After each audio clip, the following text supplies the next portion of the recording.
She would call people fat, ugly, useless, stupid. She would scream in people's faces. Hey sailors, welcome back to Cruising as Crew. My name is Lucy, and today we are going to be going through all of my Steiner managers. We're going to be going through the bad, the ugly, the good, and I'm going to be telling you what I learned from each experience. Before we start, please press like and subscribe for more cruise ship content if you haven't already. I would really appreciate it. And also let me know if you have any questions about managers or anything cruise related, either in the comments below or you can message me on Instagram at Cruising as Crew. But as for now, let's get into the video. I feel like Steiner gets a bad rep. People either love it or hate it, and the reason that they seem to come to this conclusion is to do with what manager they had when they were on board. Now, I made a video called Everything You Need to Know Before You Work for Steiner, and I will link it down below so you can go and have a look at that after this one. And in that video, I said your manager makes or breaks your contract. It's still true, I'm afraid. And unfortunately, it is complete potluck what manager you get. So I did 2 contracts with Steiner over 3 ships because I got transferred during my first contract. So the first contract, I had 6 managers. Yes, I had 6 managers in 9 months. And then on my second contract, I had 2 managers, which was a lot more manageable. So I'm going to go through them all, starting from my first ever manager with Steiner to my most recent manager with Steiner. I am going to use fake names for these people. I think it's important to respect their privacy. So let's call my first manager Violet. So I had just come from the training academy where all the teachers there are really strict, quite scary, and I was expecting my new manager to be just like the people I had been with at the academy. But my first manager, called Violet, was the complete opposite. She was so lovely, with the combination of not giving a shit. My first day, she brought me into her office and she was so good. She was like, look, it is going to take you a while to get used to selling. Your feet are going to hurt. You are going to be tired. You are going to get lost. You are going to be homesick. You know, she just sat me down and she really talked me through what to expect and the fact that it was going to be really hard for the first month, but then it would get better. And I guess, obviously, you just think the treatment that you get is normal procedure. However, then going on to do loads of contracts after, I realised that she's the only manager that has ever, you know, done that. And also, people I've spoke to have never had that treatment. So I'm really appreciative of the fact that she did that and she just kind of prepared me for what was to come. So I was like, oh my God, this is amazing. My manager's great. She's so lovely. And also she's really relaxed. Like, she's not strict at all. I mean, I had just come from the academy, so I would turn up to work, red lipstick on, bun in, looking absolutely immaculate. And the girls that had been there for a while would, I mean, they still look nice, but they weren't like Steiner standard. So I was like, oh, okay, maybe I can not wear the red lipstick every single day. And if people turned up late, there was no real consequences. If people were found having like coffee in the spa, it didn't really matter. And as I said, I thought this was fantastic for the first 2 days. And then I realized actually what the real dynamic was, and the fact that she had no control over her spa team. We had like a mean girl situation, so there was like 3 or 4 spa girls who ran the spa, and it was almost like Violet was the teacher, but no one actually does what the teacher says, everyone does what Regina George says. It was that kind of dynamic. So I quickly learned that, oh shit, we're gonna have like this whole, you know, I've been through this in high school, like I really didn't want to have to deal with it here, but it looks like that's it, and it was it. You know, unless you were part of the popular group, you didn't get any bookings. You were given like the rubbish ports for time off. You were given all like the odd jobs. And the thing is, because I was fresh meat, I just kind of rolled over and did it. I was like, okay. Because I was like, well, everyone here knows more than me, so I'm not really in a position to challenge it. I mean, even though I totally should have. Hindsight's a wonderful thing. But I was actually very lucky because I did inothermy on board and I was the only person who did that. So if people did book in for inothermy, it automatically went to me. However, there were some girls in the spa who were massage therapists and just didn't make any money because the mean girls didn't book or anything, and no one questioned it. Everyone just kind of, they were really intimidating, and it was just easier to kind of roll over and play dead rather than fight back. And Violet was just really intimidated by these girls, so she was also being bossed around by these spa girls, which is never a good thing. As much as I think it's lovely to have a manager that everyone likes, it's a lot better to have a manager that everybody respects. Everyone liked Violet because she was lovely and she was really laid back and chilled, but no one respected her. And therefore, the spa made absolutely no money, and there was just a horrible vibe in there because it was just being ran by these mean girls. But Violet finished her contract and she was replaced by a woman called Gail. Now, Gail was 23 and she had done one contract prior to becoming a manager. As a young woman coming into this dynamic, everyone was hoping that she would eradicate it. She became the queen bee. She became the Regina George of the mean girls. I can't remember what they call them. And I know this sounds stupid, but I know that I'm not the only one that has had like this kind of situation within the spa. So make sure you comment down below if you've had this situation as well, because it is horrible. Hoping that Gail was going to be better than Violet, but the situation actually got worse because now the manager was in on it. You know, the manager was no longer just one of the people who was excluded. She was like the ringleader. So it was like, oh God. And she was just so strict on the people that weren't in the Little Mean Girls group. She had incredibly high and, might I add, unrealistic expectations for the people like me who wasn't one of the chosen ones. And then for the people who she liked, there was no expectations. They didn't have to do a thing. And I remember in meetings, you know, at the end of the day when everyone's going through what they made, their revenue and stuff, she would call people fat, she would call people ugly, useless, stupid, undeserving, dumb. She would scream in people's faces. I mean, scream. She did it to me twice and I almost peed my pants twice. It was scary. And she would embarrass people in front of the whole team. And there was absolutely no doubt that what she was doing was bullying, abusive, oppressive. But she got away with it because pretty much everyone in the spa was on their first or second contract. So we were moldable and we didn't have like enough experience to compare. And I know you don't need experience, you know, if you're being bullied, you're being bullied. Dealing with bullying on a ship is so difficult. It's difficult anywhere, but on a ship you can't escape it because it follows you around. Like Gail's in the bar and Gail's in restaurants and like everywhere you go, Gail is there. And also it's really difficult to have the confidence to stand up for yourself when you're constantly being told you're useless and rubbish and you're away from home, you're in an uncomfortable environment, you haven't really made many friends at this point. And also it doesn't help that I'm just someone that will do anything to avoid confrontation.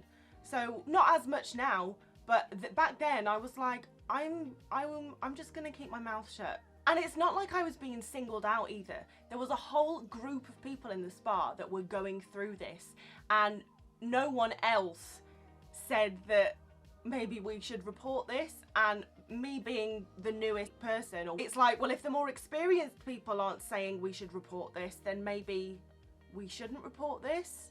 I was just a bit of a sheep. I was following the crowd. So a little story, Gail organised it that most of us had time off at the same time and she all wanted us to go out for a team meal. We all went out for this team meal in one of the ports. We all sat in silence because not many of us liked each other. So she gave the camera to one of the girls and then everyone else gathered around Gail so we could have this picture. The girl took the picture and afterwards she said, oh, would someone else take the picture so I can be in one? And Gail said, no, we don't want you in the picture. I mean, can you just imagine that? You're away from home, you're on the other side of the world, and your manager has just completely singled you out in front of your whole team. That's not nice for anyone. But I just, you know, it says more about Gail than it does about the girl, but to this day, I'm gobsmacked because I have never witnessed someone be so nasty. And that was just the tip of the iceberg. So with Gail, I learnt that I can hate people, because I generally don't hate people, but I don't like her. at all. And then Gail finally finished her contract. It was the longest 3 months of my life. And she was going to be replaced by a woman called Danielle, but there was 2 weeks where, you know, Gail had to leave, but Danielle couldn't come on. So one of the girls in the spa called Kai had to step up as manager for 2 weeks. I mean, it was a vacation. It was a 2-week vacation. Everyone still turned up to work on time every day, and we still did a few treatments, but when there wasn't any treatments in, no one was in the spa. We were all just wandering around the ship, wafting, because Kai was just, after dealing with Gail, Kai was like, you all deserve a break. Let's just enjoy this time. So we did. But the 2 weeks were soon over, and boy did we get a shock to the system. So Danielle came on board with a beautiful athletic body and a short, colourful, flowery dresses and an Eastern European accent, and whipped us all into shape. She just commanded respect from day dot. I mean, she's just one of those people that you only have to look at and you're like, you're not going to take any shit. On the first day, she made it absolutely abundantly clear that she was not here to make friends. She did not want anyone talking about their personal life within the spa. We were here to make money. If you're not here to make money, then you can leave. And obviously that's how it should be, but I hadn't witnessed this yet. So I was like, oh my God, this is scary. But it was amazing. Because there was no personal life allowed in the spa, there was no favoritism. So everyone actually started to get along better, because it was like, okay, we're all equal now. I'm not going to forget what you did, but we can all get along nicely now because, you know, no one's controlling anyone. We have one manager. And it was really refreshing not to have to figure out who you had to please that day to get what you wanted. It was like, okay, I have one person that I need to report to. This is great. Everyone got an equal amount of treatments because she based it on whether you were good at your job, not whether you had like the best piece of gossip that day. Honestly, that was a thing Gail did. Whoever can bring me the best piece of gossip gets the treatment. So Danielle was a breath of fresh air. Don't get me wrong, she was scary as hell, but it was just amazing to be in a spa that was structured and was actually doing what we were supposed to be doing, you know. And like, if you didn't have any bookings in, instead of people just going to the cafe and getting coffee or wafting, she would say, right, the 3 of you haven't got any bookings in, so, you know, Lucy, you're going to do your seminar for these 2 and they're going to critique it. And obviously at first I was like, oh, okay. But it was brilliant, and, you know, practice makes perfect. That's why I got so good at it, because I had to practice again and again and again. And she would take us one by one if we didn't have any bookings in, and she would teach us selling. And I don't mean like just going through the PowerPoint presentation like a lot of people do. She would treat me like a customer and sell me something so I could observe her doing it. And she was shit hot. Like, I knew she was faking it, but I was like, can I buy that off you, please? I was still eager to learn, so it was really great to have a manager that, you know, encouraged you to ask questions, and if you didn't know something or if you wanted to learn something, go and ask her and she would teach you, you know, and she would spend time with you and really made sure that you understood what you were doing so that you could do the best job that you could. And also, might I add, I'd been on the ship about 3.5 months at this point, and the spa, obviously you have busy spells and, you know, busy cruises and quiet cruises, but with Danielle, for the 3 months that she was manager, we were fully booked every day. Even on port days we were rammed, which is unheard of, by the way. Port days are usually dead because obviously all the passengers are off the ship exploring, and the port days weren't fully booked, but we had a good like 4 treatments in each, which is good, by the way, or for what I've experienced. And she was adamant that she was the only one to be on reception because she could just work it. Anyone came in, even if they were like, yeah, I'm just coming to look at the spa, they would end up booking in for like 3 treatments. She was just great at it. She could talk anyone into anything. And I am singing her praises, and she was brilliant, but she was terrifying. And, you know, if you did do your job, then you didn't have a problem. But if you had a bad cruise and you didn't sell anything or you didn't hit your target, like, it wasn't good to be you. She just had a way of making you feel amazing or like the scum of the earth. And also, I might add, she was never in the bars. She hardly ever went out to eat. So I believe pretty much all she did was work and sleep. And I'm not saying that managers should do that, but for the people that worked in the spa, it was amazing. that she wasn't in the bar, because it felt like we could really let our hair down. Gail was always in the bar getting trashed. So you're constantly like looking over your shoulder like, oh God, I can't, not that I was going to do anything wild, but you can't really let your hair down because you know that the next day she's going to bring it up in the meeting like, oh, Lucy, you did just, it's just petty shit. But so it was lovely that Danielle wasn't in the social areas so that we weren't treading on eggshells. But a story about Danielle, it was a C day and we were absolutely fully booked. I had just finished a guest and I went to check at reception what I had in next and read my column and it said a couples massage, and I said to Danielle, I was like, I have an inothermy room, and she was like, yeah, so there's a spare bed here, you're going to take the spare bed, put it in your room, and so is going to do a couples massage with you. I was like, I've got 5 minutes. So we dashed to get this bed and put it in my room. The door was too small to get the bed in, so we were wrestling with this bed to try and get it in the inothermy room. Finally got it in the inothermy room, dressed the bed, and I had to redress my bed because it wasn't set up for a massage. And then we went and got this couple from the waiting room and, you know, brought them into this couples treatment room to have a couples massage. I mean, it was absolutely ridiculous. We could barely walk around the beds to do the massage. It was crazy. But all I'm saying is, this is how determined she was to make money and hit target. And good on her because it worked, but I just remember thinking, I was like, this woman is insane. Although I'm singing her praises because she was great, my arms have never hurt so much. I mean, I got carpal tunnel syndrome. A lot of the girls got carpal tunnel syndrome because it was just non-stop. We were just fully booked all the time. But then, you know, when the bank statement came at the end of the month, it was like, yeah, bit of pain. What's a bit of pain? And what I learned from Danielle, you know, Steiner always says, if you're trying to sell or if you're on promotion and people are saying that they don't want it, you can always get them in, and there's something that you're doing wrong. You need to overcome the obstacles. I believe this, but I do think, you know, there is only so much you can say. If someone doesn't want to do something, you can't like drag them in for a massage. But Danielle taught me that you can, pretty much. She had a spa team that respected her and did exactly what she said when she said it. We were making money hand over fist. She taught me that actually there might be something to this whole, might be something to everything that I've learned in the training academy. So after Danielle, I got transferred to a new ship where I met my new manager, Libby. Libby was lovely, and because she was lovely, my first thought was, oh my God, this is going to be an absolute disaster, because obviously Violet was lovely. But you know what? It wasn't, because everyone on this spa team was so lovely, so chilled out. No one was there to cause drama. Everyone just wanted to crack on and do their job. And I was so upset to have been transferred, but after the first week or so, I was like, this is amazing. This spa team is wonderful. And I think the reason it was so good, when you have people working together who are from the same country, they kind of click together, and that's where the dynamics can sometimes get a little bit funny. In my first ship, the mean girls were all from England, and it got really weird because they all clicked together and started to, you know, whereas on my second ship, everyone was from a different part of the world.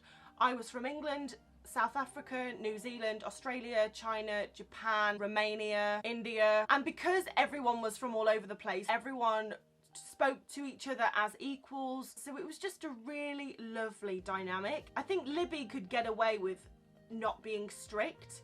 I mean, don't get me wrong, she didn't take any shit and, you know, she knew what she was doing. But there are some spa teams that require a stronger manager, and other spa teams that can get away with a more laid back manager. Like my first ship, we needed a manager like Danielle, who you don't mess with, to straighten us all out, whereas on my second ship, everyone was just kind of willing to do anything anyway. So Libby didn't have to bring the hammer down because we would all just do it if she asked. So Libby was lovely, but you know, she didn't care whether you liked her. There was still no personal life that was talked about in the spa. You come, you do your work. She just had a softer approach than Danielle did. She was able to get the point across without raising her voice. She was one of those people who'd be like, I'm not angry, I'm just disappointed. And you'd be like, oh my God. The thing I learned from Libby, Steiner pushes get therapists to sell because that's how Steiner makes the bulk of their money. And managers make their commission if the spa team hits target.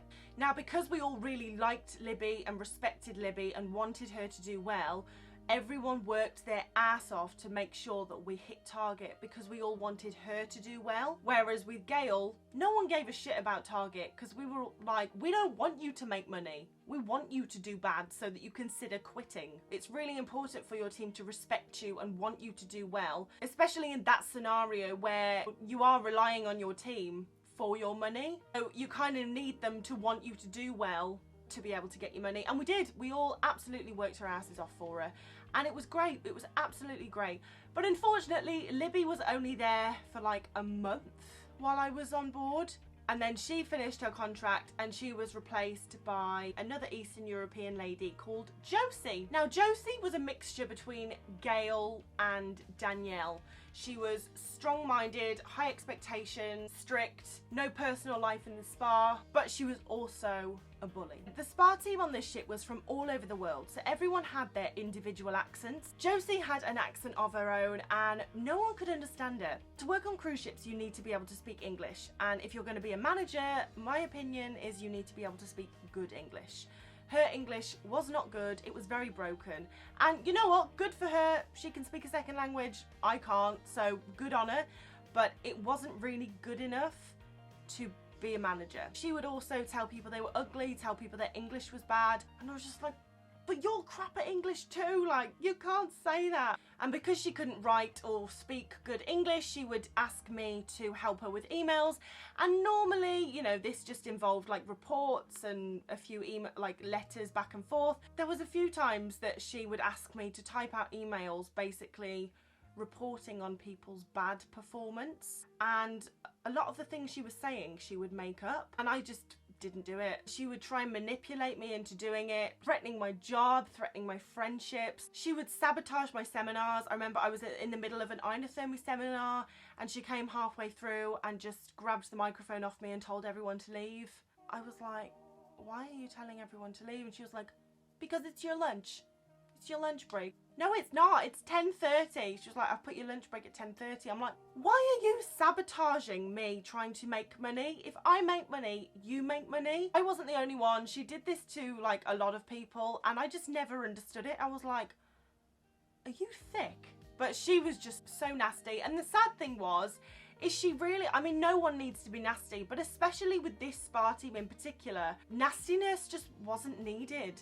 You know, Libby controlled us so much better by being nice to us. And then she came in and literally just killed the atmosphere, made us all feel like shit. No one wanted to go to work. We actually made less money because no one cared. Like I said, when Libby was, I was going to say president then. When Libby was manager, we all wanted to do really well for us, so we worked our asses off. But when Josie came in, we literally were just like, well, let's just stop working. I really don't care if you do well or not.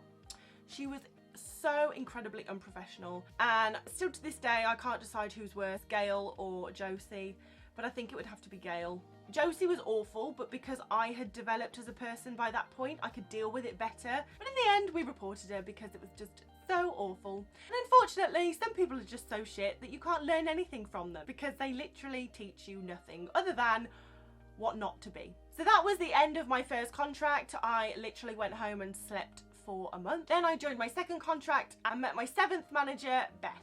So Beth was my manager pretty much for the whole 9 months or 8 months that I was on board, and then we had someone else for a month who stepped in. But Beth was just wonderful. She was like everything that you want in a manager, really. I mean, don't get me wrong, she definitely had her downfalls, but she did the best that she could. You could have a conversation with her, you know, and I think she got the mix just right. She was able to be your friend, but she was your manager first. And that is an incredibly hard balance to get, which is why you normally just have to resort to being just the manager, because there's not many people who can get that balance right. But she was very strict when it came to making money. If you didn't do your job, then you would know about it. She had incredibly high expectations for everyone. And she did have her favorites, but it wasn't really that obvious within the spa.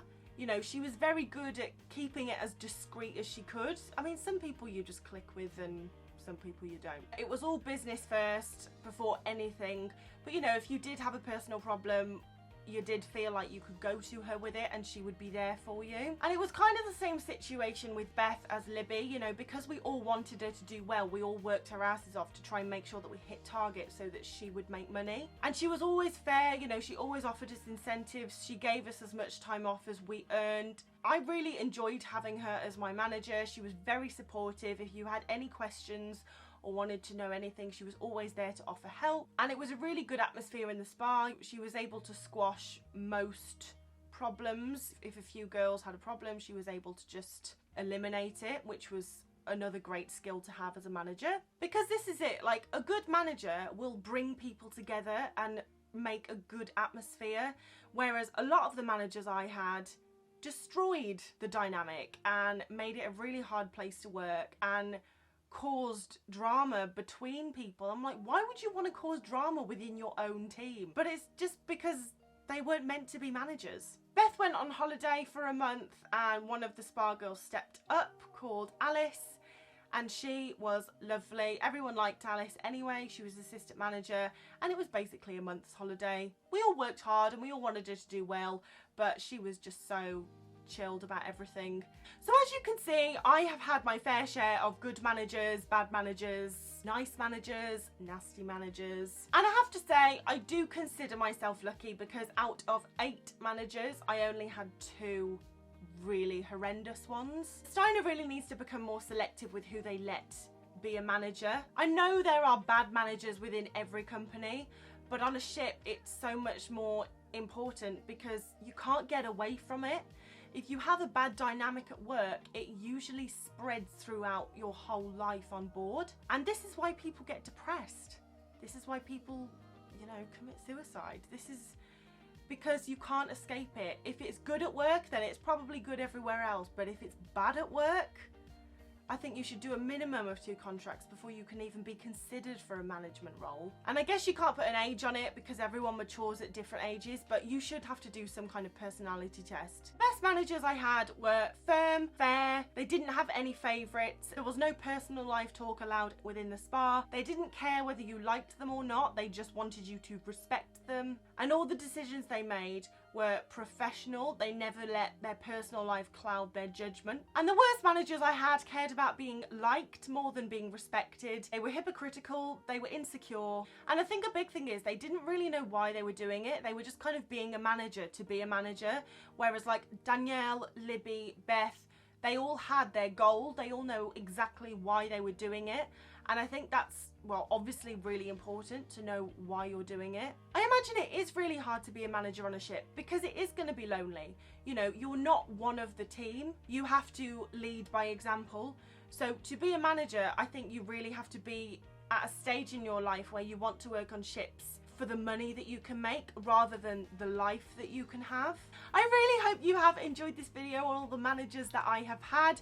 Please let me know in the comments if you have had any bad experiences with managers working for Steiner or good experiences. But be sure to hit that notification bell because I have a lot more videos on the way. But while you wait for those, you can check out these 2 videos and please press subscribe. It would absolutely mean the world to me. But I hope you have a fantastic day. And once again, thank you so much for watching. I really hope you've enjoyed it.